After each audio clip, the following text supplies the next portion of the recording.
At the end of the day, this is really a world where a major conflict in Asia, the potential invasion or blockade of Taiwan by the PRC, could have very real consequences here in the US. You could see pipelines being affected, water being affected, telecommunications being severed. Wired sat down with outgoing CISA Director Jen Easterly to talk about her time in Washington and the future of US cybersecurity. This is the big interview.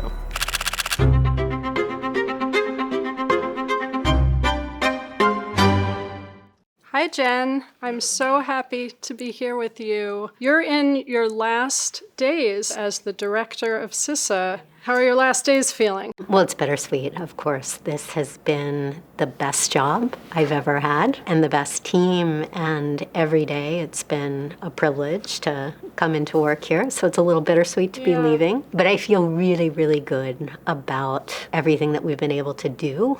Of course, there's a lot of unfinished business, but I think we have set a good path for the incoming team. I know my team is excited to continue to drive forward on the many priorities that we've set. But, all good things come to an end, and looking forward to next adventures.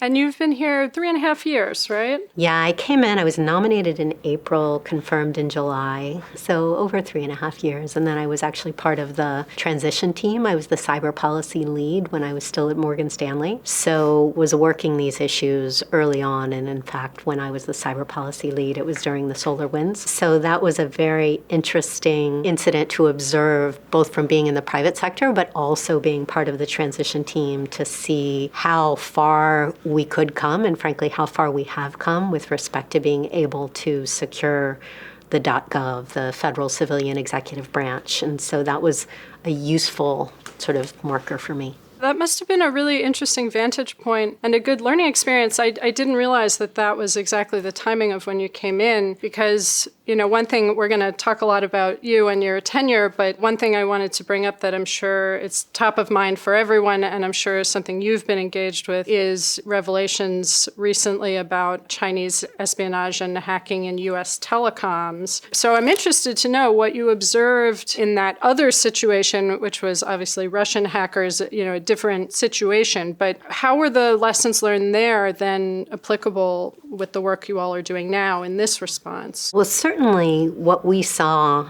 in December of 2020 with the revelations about the intrusions into federal government networks as well as businesses around the world was a pretty sophisticated supply chain espionage operation. And off the back of that, there were a lot of things that were put in place in 2021 to include through the Executive Order 14028, where a lot of the responsibilities came to CISA. There was also some money that came to CISA through the American Rescue Plan Act. And I would say the bumper sticker was to finally allow CISA, in our role as America's cyberdefense agency and as the national coordinator for critical infrastructure resilience and security, to manage the .gov as an enterprise, not as a disparate tribe of 100 separate departments and agencies. So what we've been able to put in place across the so-called FSEB, the .gov, over the past 3.5 years has given us enormous visibility that we never had before, and has allowed us to detect intrusions much more rapidly, to be able to remediate them, and to get ahead of future intrusions by understanding from an analytic perspective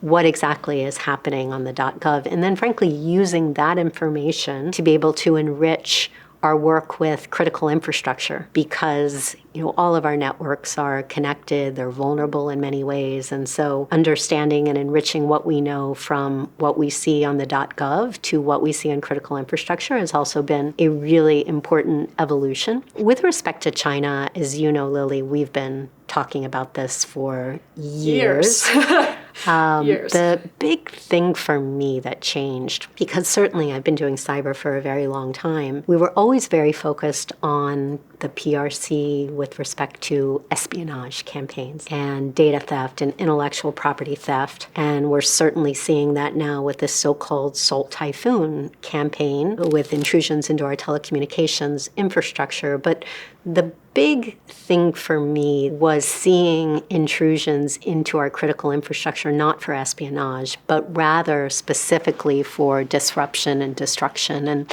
we've talked a lot about that. I testified earlier this year. But at the end of the day, this is really a world where a major conflict in Asia, the potential invasion or blockade of Taiwan by the PRC, could have very real consequences here in the U.S. You could see pipelines being affected, water being affected, telecommunications being severed, rail lines, power, exactly. And that is all part of a very deliberate effort by China to incite what they call societal panic and to deter our ability to marshal military might and citizen will. This is all part of a very deliberate campaign, and that's why we have been so laser focused, leveraging our technical talent at CISA to be able to work with the private sector to identify and eradicate these types of actors from their networks, to provide mitigation and hunting guidance, hardening guidance in what we just put out for telecommunications, guidance on how to communicate securely. You saw that in some of our recent guidance on end-to-end encryption, encrypted communications, which is really important. And then to work through mechanisms like our Joint Cyber Defense Collaborative that we stood up in August of 2021 to work with a wide variety of those critical infrastructure sectors, power, telecommunications, aviation, transportation, to ensure that we have a common picture of the threat and that these entities know what they need to do to reduce risk. I think one of the most important things, and you and I have talked about this before vis-a-vis Ukraine, when we did a panel together with Victor Zora of the Ukraine Cyber Defense Agency, is really the importance of resilience. It is going to be extremely difficult to prevent disruption in a scalable way. And so we have to prepare for it. We have to acknowledge that disruption may occur, but the way that we train our people, how we exercise, how we architect our systems needs to enable us to detect, respond, and then recover so that we can mitigate the downtime for critical infrastructure services that are necessary for the American people. Do you think the espionage operations are getting too much focus and that actually there needs to be more focus on this critical infrastructure infiltration? That activity is tracked under this group Volt Typhoon. Is there maybe what folks are talking about in the public sphere is different than the focus at an agency like CISA, or what's the balance there? Yeah, we are very focused overall on PRC cyber actors, whether they're the so-called Salt Typhoon focused on espionage, whether it's Volt Typhoon focused on disruption and destruction. We are focused on working with our federal partners, with our industry partners, to be able to identify these actors and intrusions, eradicate them, and harden our networks. I think we should not get too down the rabbit hole on, is it Salt, is it Flax, is it Volt?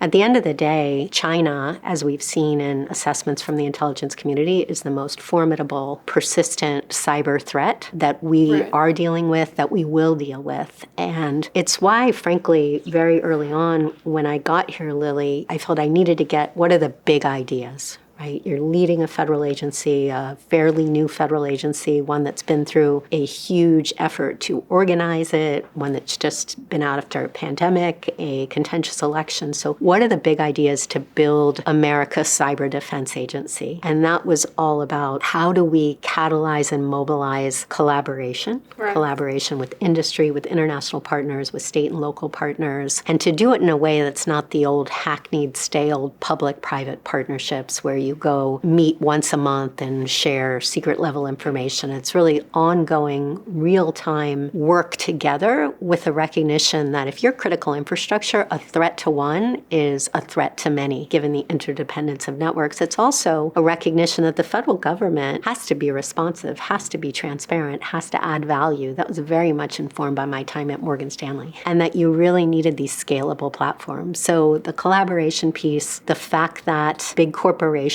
needed to recognize this threat as a existential business risk, one that they needed to prepare for and really manage, not as something that the IT folks deal with, but manage as a matter of good governance. So this idea of corporate cyber responsibility, because as you know, the vast majority is owned by the private sector. They are now on the front lines. They are in the front lines of the cyber fight. So they have to recognize that they have a really important role in managing that cyber risk and working with the agencies to help us mitigate that risk. So this whole idea of corporate cyber responsibility. The other one was cyber civil defense. My friend Craig Newmark talks about this, but I love to think about this in our campaign for Secure Our World. The whole idea is make cyber hygiene as common as physical hygiene, washing your face, brushing your teeth. It's the whole campaign inspired by Schoolhouse Rock that we did a whole music video. The idea is you want to make cyber sexy and cool, not something that's scary, because if people are scared by things, then their brain shuts down. Make it cool, make it fun, make cyber sexy. That's been one of the things I've been driving towards. And then the last thing is secure by design. And that's make cyber sexy, make technology safe. For decades, we've accepted a world where technology has been delivered to us full of vulnerabilities. And so we've spent time glorifying the villains and blaming the victims. We have to now hold vendors accountable for designing and developing and testing and delivering software and technology that is specifically focused on driving down the number of exploitable flaws. So you think about those big ideas, and that's what we've been driving towards. Again, a lot of unfinished business. But when you think about the continued ransomware attacks, when you think about the continued attacks from China that we can expect to continue, these are not exotic attacks. These are attacks that are using, for the most part, known vulnerabilities. Right. And so ensuring that the tech that we rely upon is as secure as possible is incredibly important as well. And I want to ask you more about holding vendors accountable, but tying into the other thing you were saying about,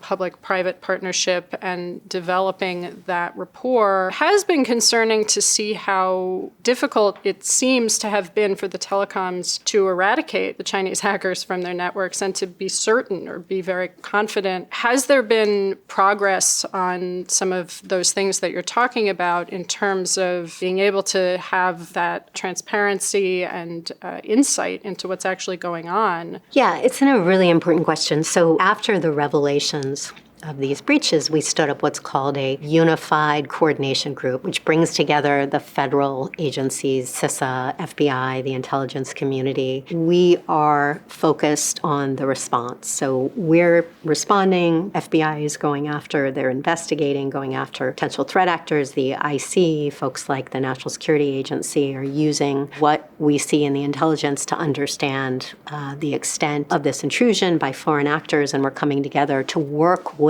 those known and suspected victims. And so we've been doing that for months now. I understand that some of the victims have talked about being able to remediate these threats. And I think that that's going to be a long-term effort. I mean, this has unfortunately been out in the press a lot. And anything that gets out there has the downside of having adversaries change their tactics. So while I think the transparency to consumers is important, it also makes it more difficult to then find these actors within the network. So while they're using known defects in technology to get in, once they're in, they are hard to find. And in fact, CISA, and this is one reason I'm so proud of the incredible technical talent of our team, it's one of the few agencies in the government that have been able to find both Volt Typhoon within critical infrastructure as well as Salt Typhoon. And in fact, it was our work to find Salt Typhoon that then led to law enforcement being able to identify virtual private servers that were being leased by the adversaries. And then that unraveled the wider campaign. And that's just an example of some of the things that we're doing that have helped improve our ability to manage the security of the .gov. But this is a long-term effort, frankly, and I don't expect it to be remediated in the short term. That's why at the end of the day, we need to focus on resilience. On the telecommunications infrastructure more broadly, we have to understand that comms, just like my point on software and technology, these systems were basically architected for speed and efficiency. Right.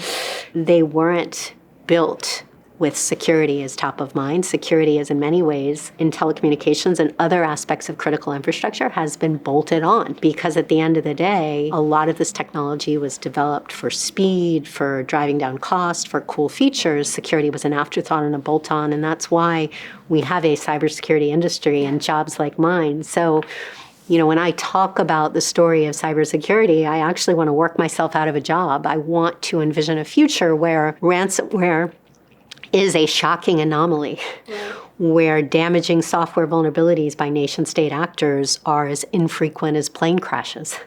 A world where the technology that we've come to rely on every hour of every day is first and foremost secure, so that we can believe in what we are using and what is driving and powering our daily lives as something that is safe for ourselves, for our families, for our small businesses. And that's the work that we've been catalyzing. There's much more work to do, but I think we have laid out a roadmap. And the most important thing about getting those big ideas right was before we were able to put any of that into play was we had to have the right talent and the right culture, starting from day one, frankly, it was making sure that we could retain the talent we have and then hire some of the incredible world-class talent that has been able to find these threat actors, help to eradicate and evict them, and then to ensure that we are working collaboratively with our partners to help them drive down risk to the critical infrastructure Americans rely on. When you were talking before about how in the wake of SolarWinds, there were opportunities for CISA to expand its funding, its powers, do you feel like the agency has the levers of control now that it needs to do its work? We are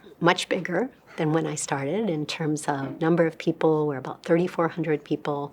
We've hired over 2,100 people since I came on board, which is pretty incredible when you think about the talent that is very mission-driven, but they could go get paid a lot more money in the private sector. So really proud of that. Our budget is nearly $3 billion.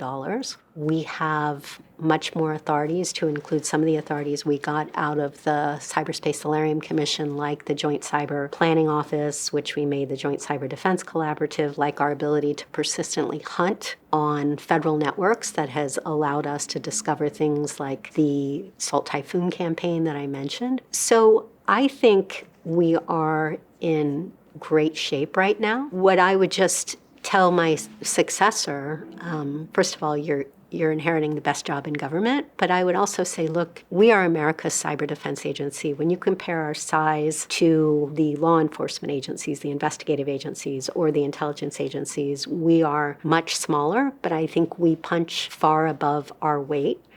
The magic of CISA is the fact that we are a partnership agency, a voluntary agency.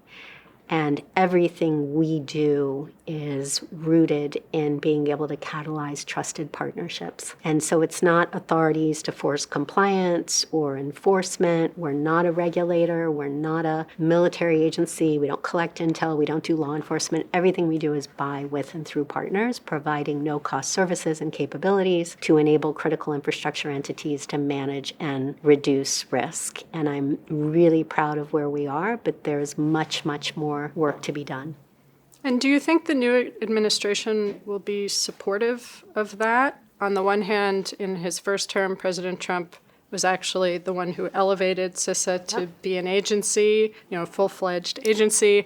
But on the other hand, there have been some comments that make it seem like perhaps his administration is no longer sort of putting a priority on the mission of the agency. So are you concerned about that? I'm not concerned about it. I think anybody that takes a hard look at what CISA is, the talent that we have, what we have accomplished over the last several years will appreciate the value that we bring to the American people. And CISA's success is the success of the American people. It's national security. And, while I know there's been a lot of discussion of politics and partisanship, at the end of the day, cybersecurity, critical infrastructure security, is not a political issue. It's not a partisan issue. And the American people understand that. And, I grew up in a world where we didn't think at all about politics. I was a military officer.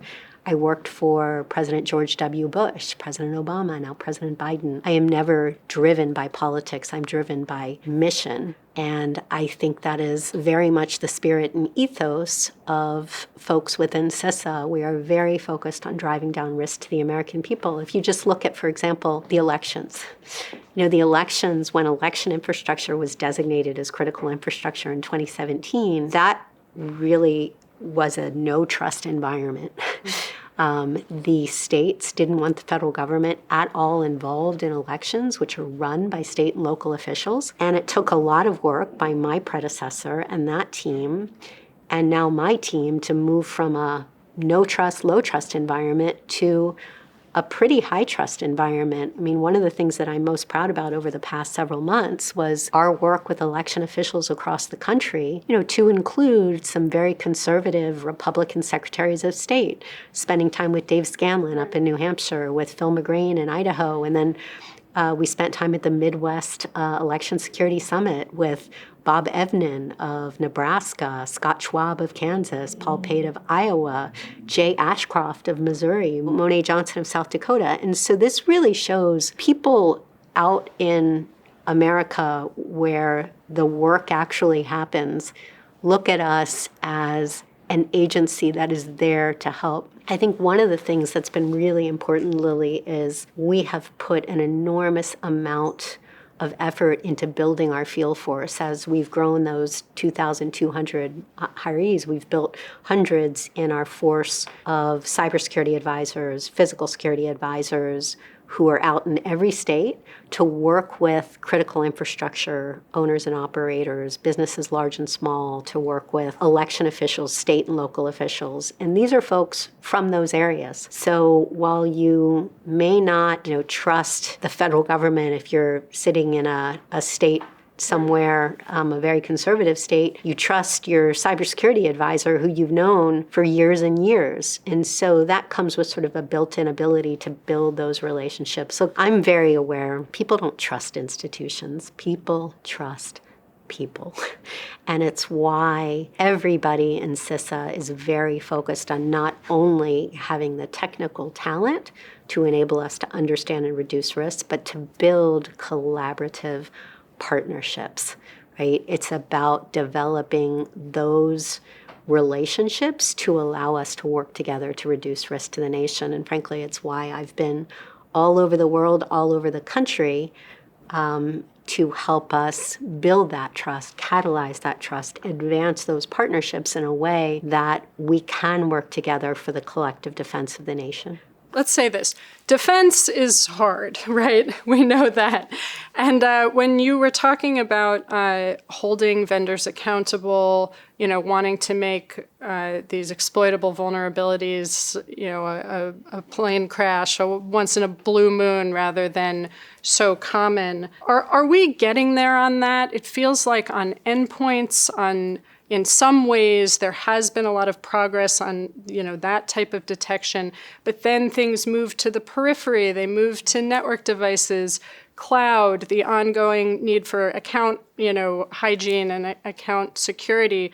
So, are we winning? Can you win at defense? Do you worry about that? You're right. Defense is hard. I say that as the America's cyber head goalie.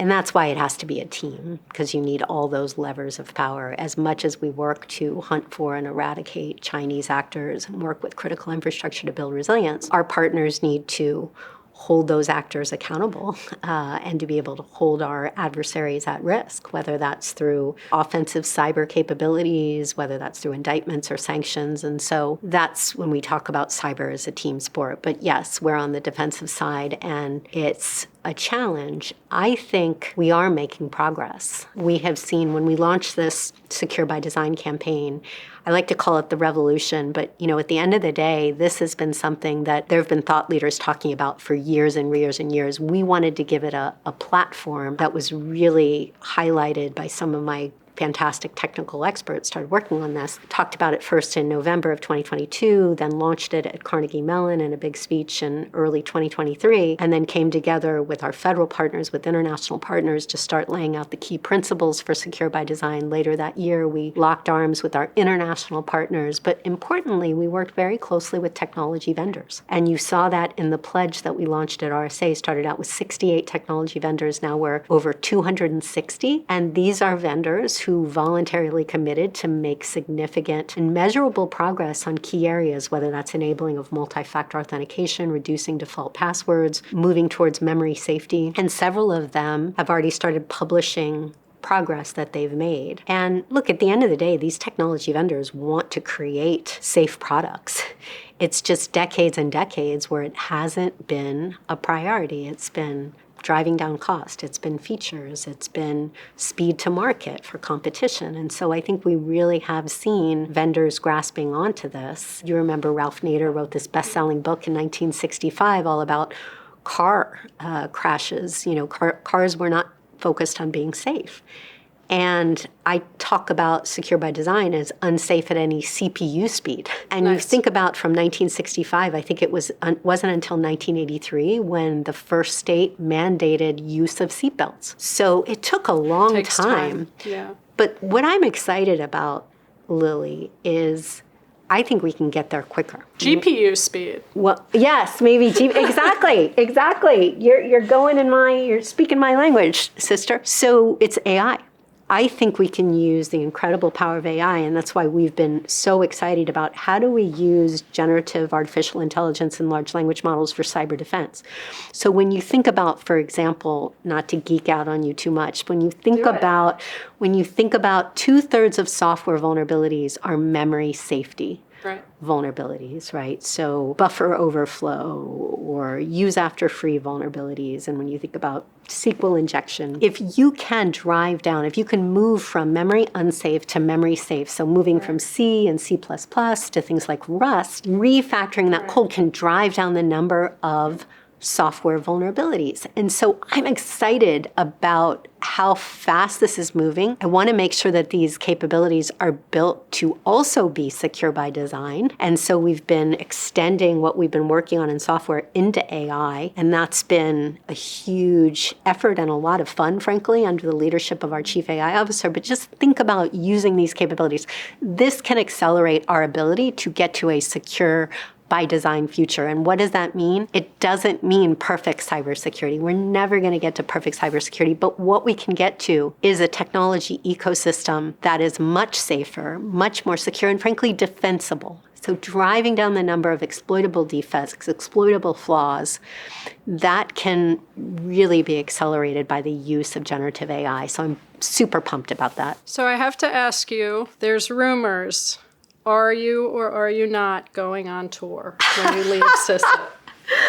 You know, I certainly hope to be. You and I actually met over a mutual friend, Meryl Goldberg. You wrote a fantastic article about her time in a klezmer band and being in the Soviet Union and encoding music. And she and I ran into each other in the green room at RSA. And I saw these instruments, a saxophone, and I was like, oh my gosh, what's happening? And that started this wonderful friendship. We have bonded over music. You know, I played piano and guitar when I was young, but I really started with electric guitar when my son started taking it up during COVID.